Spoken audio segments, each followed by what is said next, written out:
मैले भन्दै आएको छु, लोकतन्त्रमा असहमत स्वरहरूले स्थान पाउनुपर्छ, तर हल्लाबाट प्रभावित हुने र जता हावा बग्छ त्यतै बरालिने परिपाटी लोकतन्त्र होइन। लोकतन्त्र निरङ्कुश तन्त्रको विकल्प हो। यो विधिको शासन हो, मर्यादित र अनुशासित प्रणाली हो। प्रमुख सेनानी राकेश लिम्बू र पाइलट प्रमुख सेनानी ऋषभ बहादुर अधिकारी, साथमा फ्लाइट इन्जिनियर सेनानी सुरज कोइराला हुनुहुन्छ। पुष्पवृष्टि भइरहेको बेल हेलिकप्टरको नेतृत्व पाइलट प्रमुख सेनानी रतन श्रेष्ठले गर्दै हुनुहुन्छ। साथमा पाइलट उपसेनानी अच्युत पाठक हुनुहुन्छ। तर दुःखको कुरा, अहिले कोभिड-19 का कारणले नेपालको अर्थतन्त्रमा नकारात्मक असर परेको छ। तर हामी यस प्रतिकूल अवस्थाको छिट्टै अन्त्य गर्नेछौँ र परिस्थितिलाई अनुकूल बनाउनेछौँ। सम्माननीय राष्ट्रपतिज्यू, सम्माननीय उपराष्ट्रपतिज्यू, सम्माननीय प्रधान न्यायाधीशज्यू, प्रतिनिधि सभाका सम्माननीय सभामुखज्यू, राष्ट्रिय सभाका सम्माननीय अध्यक्षज्यू, माननीय मन्त्रीगण, सङ्घीय संसदका संसदीय समितिका माननीय सभापतिज्यूहरू, संवैधानिक निकायका पदाधिकारीहरू, विशिष्ट अतिथिहरू, कर्मचारी, सञ्चारकर्मीहरू, संविधान दिवस तथा राष्ट्रिय दिवस हर्षोल्लासका साथ मनाइरहनुभएका समस्त दिदीबहिनी तथा दाजुभाइहरू, स्वदेश एवं विदेशमा रहनुभएका सम्पूर्ण आदरणीय दिदीबहिनी तथा दाजुभाइहरू, आज हामी 6औं संविधान दिवस एवं राष्ट्रिय दिवस मनाउन यहाँ उपस्थित भएका छौँ। 7 दशक लामो सङ्घर्ष र बलिदान एवं संविधान निर्माणको सन्दर्भमा बहस, विवाद र सहमतिको 6 वर्ष लामो श्रृङ्खला पार गरी 5 वर्ष अघि आजकै दिन हामीले संविधान सभाबाट नेपालको संविधान जारी गरेका थियौँ। यस ऐतिहासिक दिनको अवसरमा सर्वप्रथम म नेपाल सरकार तथा आफ्नो तर्फबाट मुलुकभित्र र मुलुक बाहिर रहनुभएका सम्पूर्ण नेपाली दिदीबहिनी तथा दाजुभाइहरूमा हार्दिक बधाई तथा शुभकामना व्यक्त गर्न चाहन्छु। आन्दोलनको क्रममा शहादत वरण गर्नुहुने सम्पूर्ण अज्ञात शहीदहरूप्रति भावपूर्ण श्रद्धाञ्जली अर्पण गर्दछु। जननिर्वाचित संविधान सभाद्वारा जनता आफैले लेखेको संविधान जारी गराउने बिन्दुसम्म नेपाली राजनीतिक आन्दोलनको नेतृत्व गर्नुहुने अग्रजहरूप्रति उच्च सम्मान व्यक्त गर्दछु। आन्दोलनको क्रममा बेपत्ता पारिएर, बेघरबार भएर, शारीरिक, मानसिक एवं पारिवारिक रूपमा क्षति बेहोरेर योगदान गर्नुहुने सम्पूर्ण देशवासीप्रति हार्दिक आदरभाव व्यक्त गर्दछु। हामीले विगत 3 वर्ष यता यस राष्ट्रिय दिवसलाई विभिन्न तरिकाले मनाउँदै आएका छौँ। संविधान जारी भएपछि निर्वाचित सरकार सञ्चालनको पहिलो वर्ष हामीले औपचारिक कार्यक्रम गऱ्यौँ, जनआकाङ्क्षाका कुरा गऱ्यौँ र त्यसलाई अघि बढाउने आधार तयार गऱ्यौँ। गत वर्षदेखि यस राष्ट्रिय दिवसलाई औपचारिक सरकारी समारोहबाट घर घरमा चर्चा हुने राष्ट्रिय चाडका रूपमा मनाउने प्रयास गऱ्यौँ। जनआकाङ्क्षा पुरा गर्न गरिएका कामको समीक्षा र त्यसको प्रगतिबारे चर्चा गऱ्यौँ। यो वर्ष हामी हाम्रो सामाजिक जीवनलाई अस्तव्यस्त पार्ने र देखिने गरी उचाइ लिन लागेको हाम्रो अर्थतन्त्र र विकासको अभियानलाई गम्भीर धक्का दिने महामारी र त्यसको प्रभावका बारेमा विमर्श गर्दैछौँ। महामारीले तोकिदिएको सीमाभित्र रहेर यस राष्ट्रिय दिवसको उत्सव मनाउँदैछौँ। महामारीबाट भएको धनजनको क्षतिप्रति दुःख र समवेदना जनाउँदैछौँ। कोभिड-19 को महामारी रोकथामका लागि पहिलो पटक लकडाउन गरिएदेखि अहिलेसम्म जनजीवन सामान्य हुन सकेको छैन। यस अवधिमा मुलुकभित्र रहनुभएका 60,000 भन्दा बढी दिदीबहिनी तथा दाजुभाइहरू यस महामारीबाट सङ्क्रमित भइसक्नु भएको छ।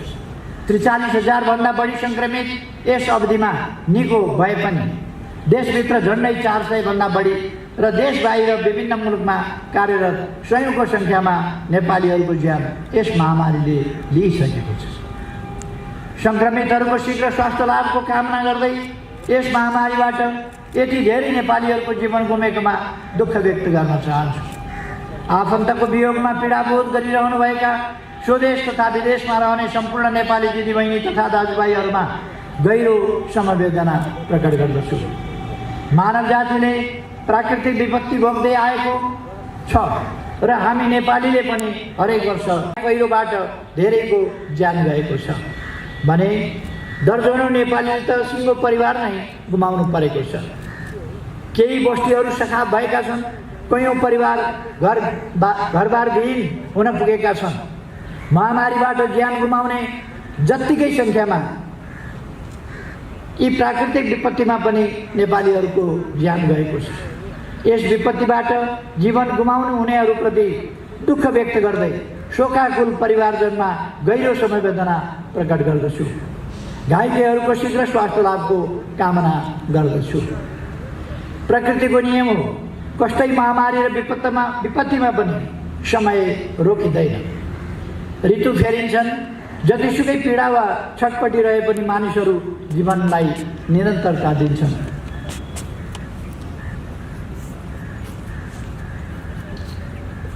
गौरव गाथा गाउने दिन आउँछन्, स्मरण गर्नुपर्नेहरूलाई श्रद्धापूर्वक सम्झिन्छन्, प्रतिबद्धतालाई निरन्तरता दिन्छन्, बाँकी रहेको जिम्मेवारी पूरा गर्ने प्रण गर्छन्।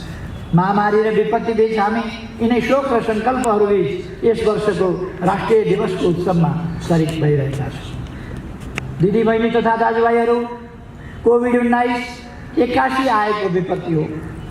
यस महामारीसँग सामना गर्न विश्वका कुनै पनि मुलुक तयारी अवस्थामा थिएन, हामी पनि थिएनौँ। सुरुका दिनमा यसको प्रभाव र प्रवृत्तिका बारेमा अनुसन्धानमा संलग्न विज्ञहरू समेत अलमलमा थिए। अफवाह थिए, आशंका र आतंक थिए। कोही लकडाउनको पक्षमा थिए, कोही विपक्षमा। कसरी सर्छ, कसरी फैलिन्छ, कसरी रोकथाम हुन्छ, कहिलेसम्म यसको कहर कायम रहन्छ जस्ता विषयमा अड्कलबाजीहरू धेरै थिए। यहाँसम्म कि कोरोना महामारीको व्याधि भन्नेमा समेत महामारी हो कि व्याधि हो भन्नेसम्म समेत बहस भएका थिए। हामीले गत सालको चैत्र 11 गते पहिलो पटक लकडाउन गऱ्यौँ, छिमेकी मुलुक भारतमा भन्दा एक दिन अघि। त्यस बखत हामी कहाँ सङ्क्रमितहरूका 2वटा मात्र केस पहिचान भएका थिए। छिमेकी चीनमा यो महामारी लगभग नियन्त्रणमा आइसकेको थियो। छिमेकी भारतमा सङ्क्रमितको सङ्ख्या 3 अङ्कमा सीमित थियो। त्यति बेला विश्व स्तरमा नै मास्कसहित आवश्यक स्वास्थ्य सामग्रीको अभाव थियो। अभाव मात्रै होइन, हाहाकार नै थियो। अहिले विश्वकै स्वास्थ्य सामग्रीको प्रमुख स्रोत मुलुक मानिएको चीनमा समेत सुरुका दिनमा सर्जिकल मास्कको समेत अभाव थियो। हुने वा कम हुने छिमेकीहरूले जे जति छ त्यति सर्जिकल मास्क एकबद्धता स्वरूप पठाइरहेका थिए। आपतमा नआत्तिने र समयक्रममा बिर्सने मानवीय स्वभावलाई आपसमा आत्तिने र समयक्रममा बिर्सने मानवीय स्वभावलाई ध्यानमा राखी म त्यति बेलाको अवस्था स्मरण गर्न यी विषयमा चर्चा गरिरहेको छु। त्यति बेला हामी मध्ये कोही अलिक आत्तिएका थियौँ, थोरै केही हुन्न भन्नेमा पनि थियौँ। समग्रमा जनताको सुझबुझपूर्ण सहयोगमा कोरोनालाई तह लगाउन सकिनेमा हामी विश्वस्त थियौँ। हामीले लकडाउन गऱ्यौँ, सर्वपक्षीय सल्लाह गऱ्यौँ, सल्लाहमा रोकथाम, नियन्त्रण र उपचारको लागि क्षमताले भ्याएसम्मका उपायहरू अपनायौँ। हामीले जनताको जीवन रक्षा पहिला भन्ने नीति अगाडि सार्यौँ। उपलब्ध नयाँ तथ्यका आधारमा जनतालाई सचेत पार्ने हरसम्भव प्रयास गरेँ। यस अवधिमा प्रधानमन्त्रीको हैसियतमा मैले पटक पटक औपचारिक सम्बोधन गरेँ। मृगौला प्रत्यारोपणका लागि अपरेसन थिएटरमा जानुअघि र अस्पतालबाट डिस्चार्ज भए लगत्तै पनि सम्बोधन गरेँ। यी सबै सम्बोधन मार्फत गरिएका काम र गर्ने कामका बारेमा आम देशवासीसँग संवाद गरेँ।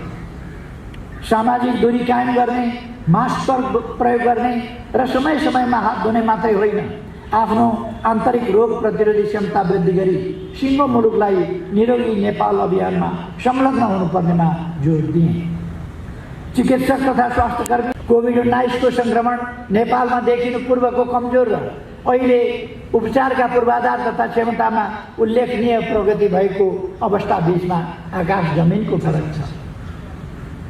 2076 माघ 9 गते कोभिड-19 को पहिलो केस पहिचान हुँदा पीसीआर परीक्षण देशभित्रैको प्रयोगशालामा सम्भव नभएकाले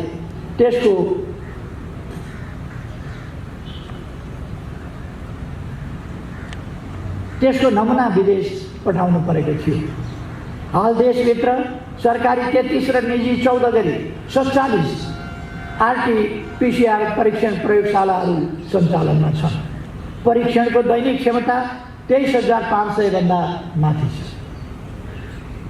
सुरुको समयमा प्रति परीक्षण लागत रु 8,500 थियो। हाल निजी र सरकारी दुवै प्रकृतिका प्रयोगशालाहरूमा 2,000 रुपैयाँमा परीक्षण हुन थालेको छ। सिङ्गो जनसङ्ख्याको कम्तीमा 2% मा पीसीआर परीक्षण गर्ने हाम्रो अनुमानित प्रतिबद्धता पूरा भएको छ र त्यो अहिले कम हुने देखिएको छ। प्रति 10 लाखमा पीसीआर परीक्षण 30,000 नागेको छ। अहिले आइसियु बेड क्षमता 1,551, पहिले आइसियु बेड क्षमता 1,551 थियो, अहिले 2,600 पुर्याइएको छ। पहिले भेन्टिलेटरको सङ्ख्या 770 थियो, अहिले 900 पुर्याइएको छ। पहिले जिल्ला अस्पताल रहेका स्थानीय तहमा मात्रै अस्पताल सेवा उपलब्ध थिए, अहिले बाँकी 649 स्थानीय तहमा 5 बेडको अस्पताल निर्माणको व्यवस्था गरिएको छ। प्रदेश सरकार र अस्पतालहरूलाई आवश्यक पूर्वाधार, स्वास्थ्य सामग्री, मानवीय तथा वित्तीय स्रोतको व्यवस्था गरिएको छ। स्वास्थ्य मन्त्रालय अन्तर्गत 100 जना पोस्ट ग्रेजुएट चिकित्सक परिचालन गर्ने तयारी पूरा भएको छ। 25 हब अस्पताल र 20 शिक्षण अस्पतालहरूमा विशेषज्ञ चिकित्सकहरूको नेतृत्वमा तुरुन्तै परिचालन गर्न सकिने टिमहरू तयारी अवस्थामा राखिएको छ। बहुसङ्ख्यक नेपालीहरूलाई कोभिड-19 का लक्षण तथा हात धुने, भिडभाडबाट टाढा हुने, मास्क प्रयोग गर्ने जस्ता रोकथामका उपायहरूबारे जानकारी छ। Mobile ringtone, toll free hotline phone, web portal, radio, TV, सामाजिक सञ्जाल तथा पत्र पत्रिकाका अतिरिक्त स्वास्थ्य तथा जनसङ्ख्या मन्त्रालयको दैनिक ब्रिफिङबाट स्वास्थ्य चेतना तथा जोखिम बारेको सूचना प्रवाह गरिएको छ। केस व्यवस्थापनका लागि आवश्यक पीपीई सहितका सामग्रीहरू उपलब्ध छन्। मास्क, सेनिटाइजर लगायत आधारभूत स्वास्थ्य उपकरणहरूको उपलब्धता छ।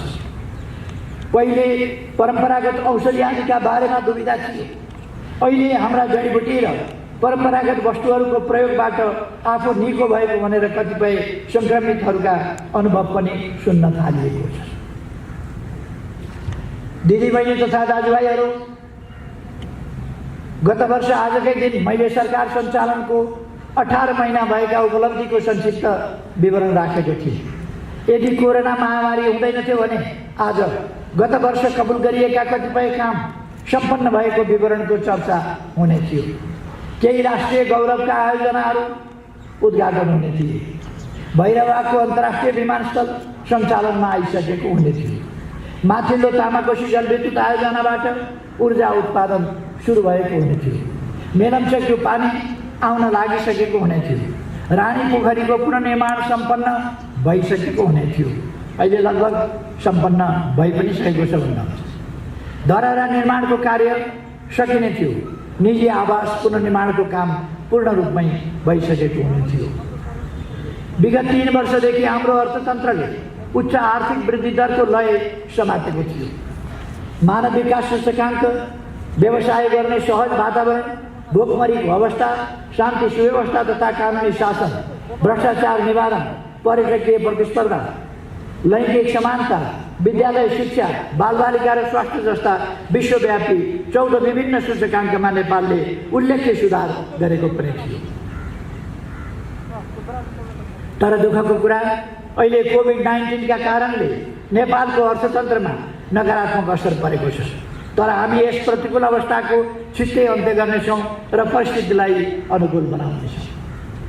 सरकारले कोभिड-19बाट प्रभावित उद्योग व्यवसायलाई सहज सञ्चालनको वातावरण बनाउन बजेट र मौद्रिक नीति मार्फत आर्थिक पुनरुत्थानका प्रस्तावहरू अगाडि सारेको छ। कर सहुलियतदेखि बैंक ब्याज एवं विद्युत महसुल छुट र श्रमिकको सामाजिक सुरक्षा कोषमा सरकारका तर्फबाट रकम योगदान गर्ने सम्मका कामहरू भएका छन्।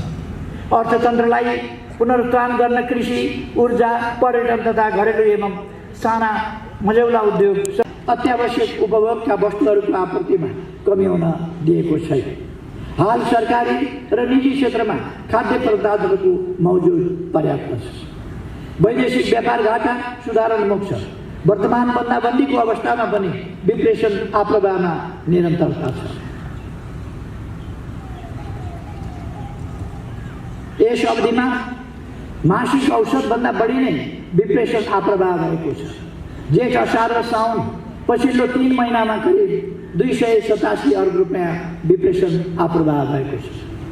यस वर्षभरिमा शोधनान्तर स्थिति रु 282 अर्बले बचतमा रहेको छ। कुल विदेशी विनिमय सञ्चित रु 1401 अर्ब पुगेको छ। कोभिडले ल्याएको विश्वव्यापी आर्थिक सङ्कटका बावजुद पनि दात्री निकायको सहयोग बढिरहेको छ। यस अवधिमा 168 अर्ब रुपियाँ बजेटरी सहायता सहित कुल 5 खर्ब रुपियाँ बराबरको विकास सहायता प्रतिबद्धता प्राप्त भएको छ। यस 2 वर्षको अवधिमा रु 2 खर्बभन्दा बढीको बाह्य लगानी स्वीकृत भइसकेको छ भने रु 14 खर्बभन्दा बढीको लगानी प्रतिबद्धता पनि प्राप्त भएको छ। बैंकिङ तथा वित्तीय क्षेत्रमा स्थायित्व कायम भएको छ। बैंक सेवामा उल्लेख्य विस्तार भएको छ। निजी क्षेत्रका लगानीका लागि बैंकिङ क्षेत्रमा करिब रु 200 अर्ब थप तरलता उपलब्ध छ। बैंकिङ क्षेत्रमा रहेको पर्याप्त तरलताका कारण ब्याज दर कम हुँदै अर्थतन्त्र चलायमान रहन सहज भएको छ। उद्योग व्यवसायहरू निर्वाध रूपमा सञ्चालनमा आउँदा सृजना हुने कर्जा मागलाई सम्बोधन गर्न पुल निर्माण भएका छन्। यो लकडाउनको अवधिको कुरा। भूकम्पबाट भत्किएका 53,000 बढी निजी आवास पुनर्निर्माण भएका छन्। दाजुभाइ तथा दिदीबहिनीहरू, यस वर्षको जेठ 24 गते हाम्रो संसदले सार्वभौम सत्ता र भौगोलिक अखण्डताको सन्दर्भमा सर्वसम्मत निर्णय गरेको छ। हाम्रो निशान साहब संशोधन मार्फत संविधानले सर्वस्वीकार्यता हासिल गरेको छ। सिङ्गो राष्ट्र एक भएको त्यस दिनलाई इतिहासमा बिरलै हुने अविस्मरणीय दिनका रूपमा स्मरण गरिरहेछ। म सङ्घीय संसदका सम्पूर्ण माननीय सदस्यहरूलाई धन्यवाद भन्न चाहन्छु। सम्पूर्ण देशवासी दाजुभाइ दिदीबहिनीहरूलाई बधाई ज्ञापन गर्दै त्यस ऐतिहासिक क्षणको म गर्वका साथ स्मरण गर्न चाहन्छु।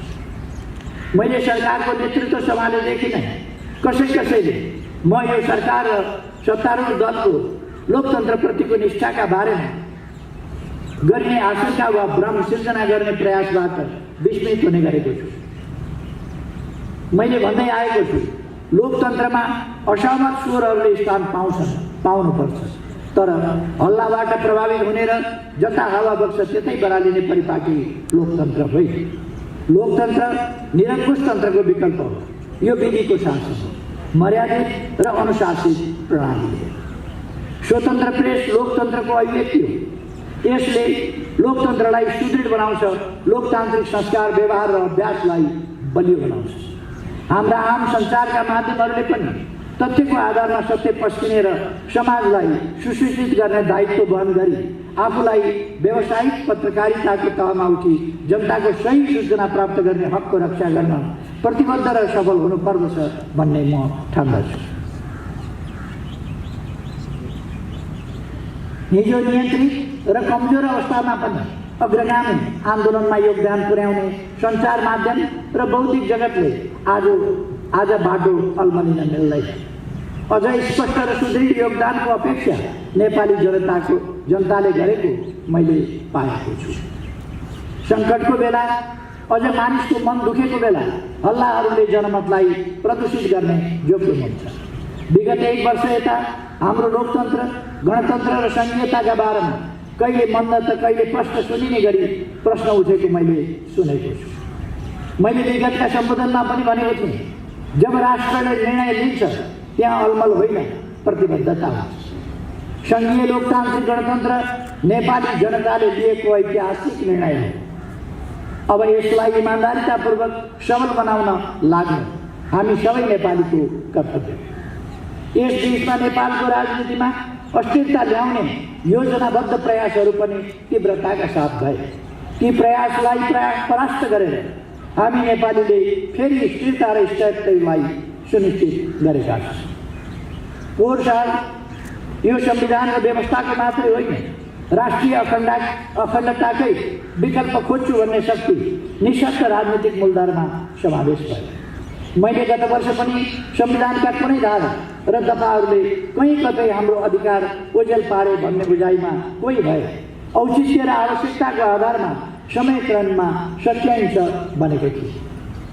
गैर संवैधानिक गतिविधि त्यागी राष्ट्रिय मूलधारमा समावेश हुन र हाम्रो संविधानले दिएको अधिकार उपभोग गर्न आह्वान गरेको थिए।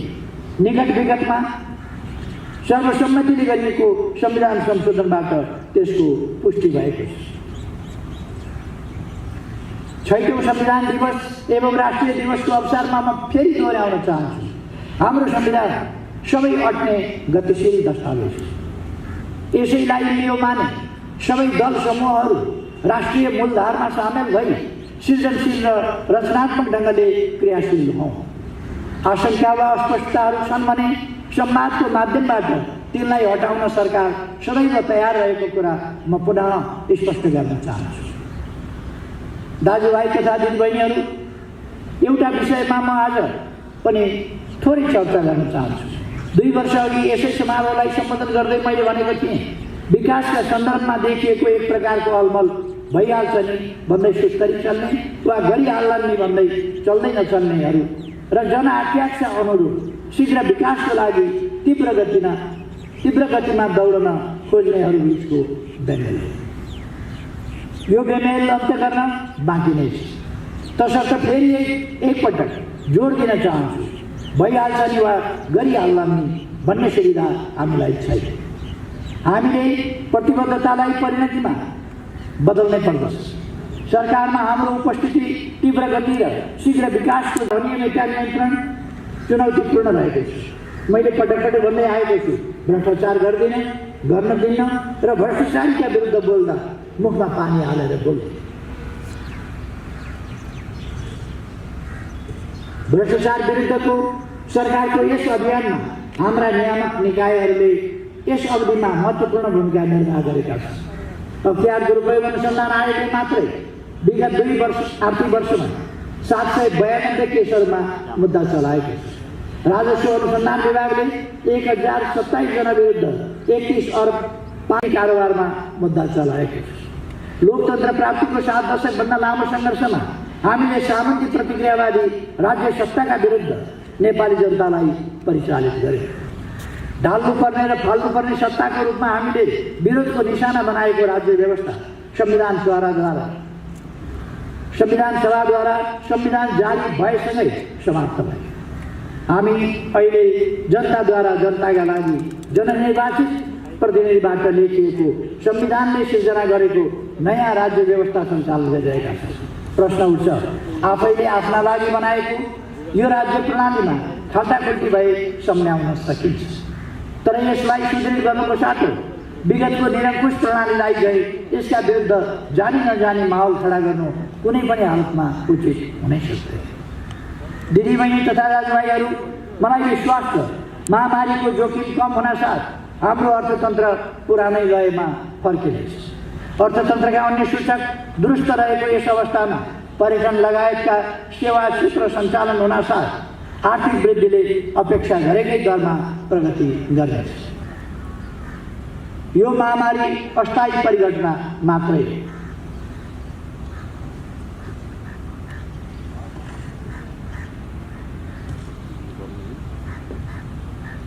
यसको अन्त्यसँगै मुलुक समृद्ध नेपाल, सुखी नेपालीको राष्ट्रिय आकांक्षा पुरा हुने दिशामा अघि बढ्नेछ। यसका लागि हाम्रो संविधान अत्यन्तै मार्गदर्शक र निर्देशक रहेको छ, जसले हाम्रा विकासका प्रयासहरूलाई अगाडि बढाउन योगदान गर्नेछ। 6औं संविधान दिवस एवं राष्ट्रिय दिवसको अवसरमा फेरि एकपटक सबैमा हार्दिक शुभकामना व्यक्त गर्न चाहन्छु। धन्यवाद। संविधान दिवस